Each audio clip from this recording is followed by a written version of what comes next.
So you want to use peel base under your dip mayonnaise, but how the heck does it work? What's up, nail crew? It's Nicole, your fellow nail obsessed DIYer. Today we're talking all about how to do a dip mayonnaise over peel base. So I applied peel base to all my nails and I let it fully dry. You want to touch your nails to make sure that no part of it's wet. Now, how much you actually need will vary from person to person.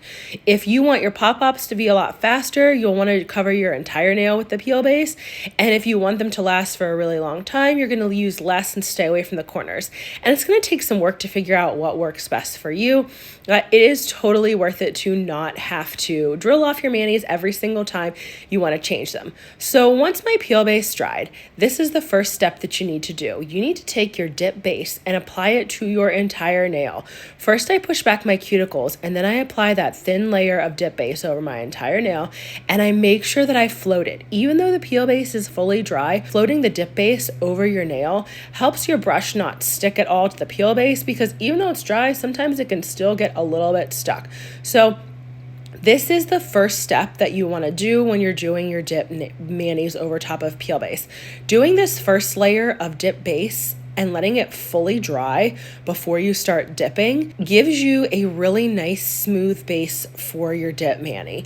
If you don't do this step first, sometimes what can happen is your first layer of dip does not apply evenly. This is what I found works best, and it works best whether you're doing peel base on your natural nails or if you're doing it over rubber base or builder gel. I'm doing it over builder gel.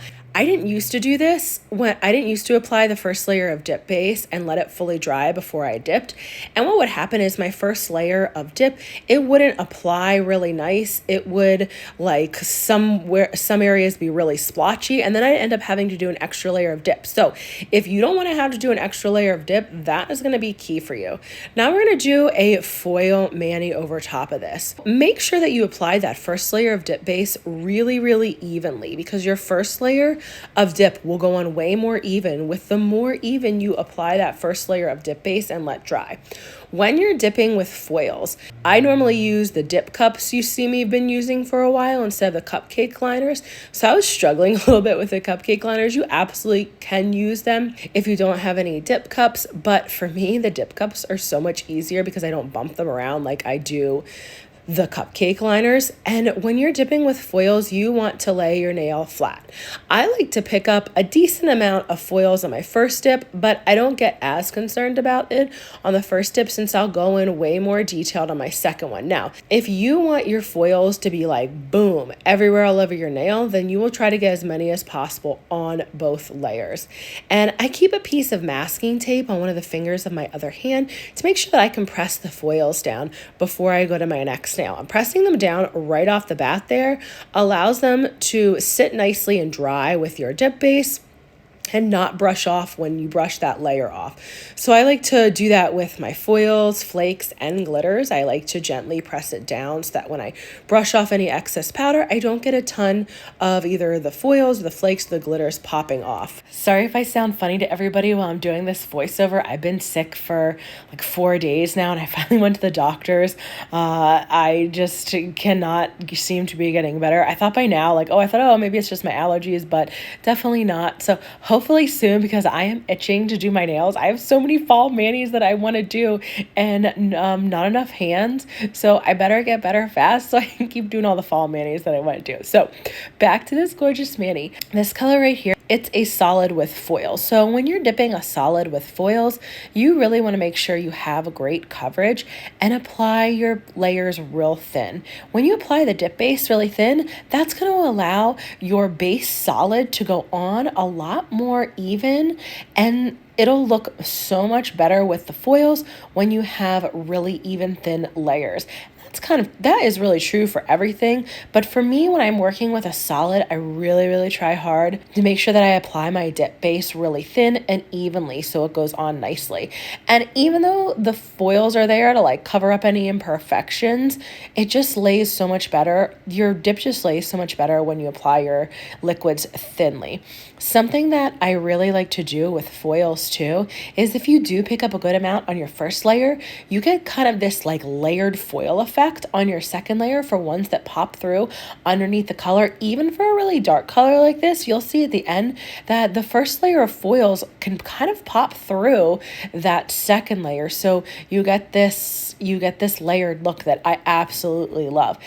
Anytime you dip, regardless of what kind of dip you're using, you want to trace around your cuticles as soon as you're finished with that finger. Tracing around your cuticles is going to make sure that the dip doesn't stick to your skin, and then that can cause lifting. And if there's dip base and dip powder stuck to your skin, we definitely don't want that. We don't want our mayonnaise to pop off before we want them to come off, or really at all. If you're somebody who likes to wear your mayonnaise for a couple weeks, you definitely want to make sure you trace around your cuticles to get anything off your skin to get a longer mayonnaise.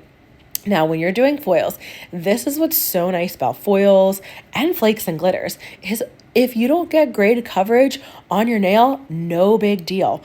All you have to do is dab some base in whatever spots look like the foils or flakes or glitters are missing, and then place individual pieces. I've said this in so many of my videos. I have an actual wax tip to place glitters and flakes and foils, but I never remember to grab it. And to be honest, at this point, I can't even find it. I'm gonna need to get another one. So I just use the other end of my little stabby stick. The other end of the stabby stick that I trace around my cuticles with is like a cuticle pusher, but I never use it for cuticle pushing. I just use it for placing, glitters, flakes, or foils. So for this one, I just look at my hand and I wanted a super foily look. So I just dabbed a little bit of base here and there on my nails where it looks like it was missing, and then pick up pieces of the foil and put them on my nails. Now, if you're having trouble picking up the foil pieces or the glitters, flakes, whatever you're trying to pick up to add more to your nails, all you have to do is take whatever end of the stick you're using. So you could use a toothpick for this as well. You just dab a little bit into the dip base, and then you can put it right on the foil, pick it up, and then place it onto your nail. It's really that easy. So like when people ask me, how did you get such good coverage of it? Well, I don't always get great coverage of every single nail, and then I go back through and individually place. It takes a couple extra minutes, but honestly, with how gorgeous the end result is, it is totally worth the extra couple minutes you spend, maybe like 5-10 extra minutes in total spent placing some foils or flakes or glitters. You really get the look that you want. That's my trick to doing foils, flakes, and glitters, because I want my nails to look a certain way. Sometimes I don't want as many foils or flakes on it or glitters, so I don't place as many pieces. Sometimes I accidentally place too many. So like on my thumb, I placed a few too many foils. I wanted it to look a little less foily, but it was still so gorgeous, I wasn't even upset about it. And then I go through on my second layer and really make sure that I press the foils down so that when I brush off the excess powder, I'm not getting rid of any of those foils that I just placed. And you really want to make sure on your second layer that you let your nails dry an extra, couple minutes just before you go and brush off any excess, because you don't want to lose all those foils that you placed. Now, if you're still struggling with basic dip application, you are not ready for foil dip powders, make sure you check out the pinned comment. In there, I have my Dip Nails 101. It is the ultimate guide to dipping your nails at home. It has everything from prep to application to removal, and it is over 45 pages of every single bit of information I've gathered over the past 4 years and put in one place for you guys, so you don't have to struggle with basic application, and then you can jump in to learning all kinds of different fun things with your nails. So make sure you check that out to the pinned comment, and I put it in my description. Now, I was using clear dip powder. That's my clear that I normally use for just my solids. Since I've contaminated most of my other ones, I would normally use a glitter clear since this is a foil, but the base of it is a solid. So I thought, okay, I'll just be extra careful when I'm pouring over the glitter so that I don't accidentally brush any of the foils into my clear dip powder. And when you're using a really dark color like this, when you're applying the activator, make sure that you wipe the activator brush on a paper towel or a lint-free wipe in between each nail, because then you won't contaminate your activator brush. You definitely don't want to have the colors from one mani be transferring to the next on your activator brush. Once my nails hardened from the activator, I buffed and chafed off camera. I don't often put that on the videos just because I feel like it's a process that nobody really wants to watch unless I have a couple that I specifically do it on. So now I'm going to jump into top coating.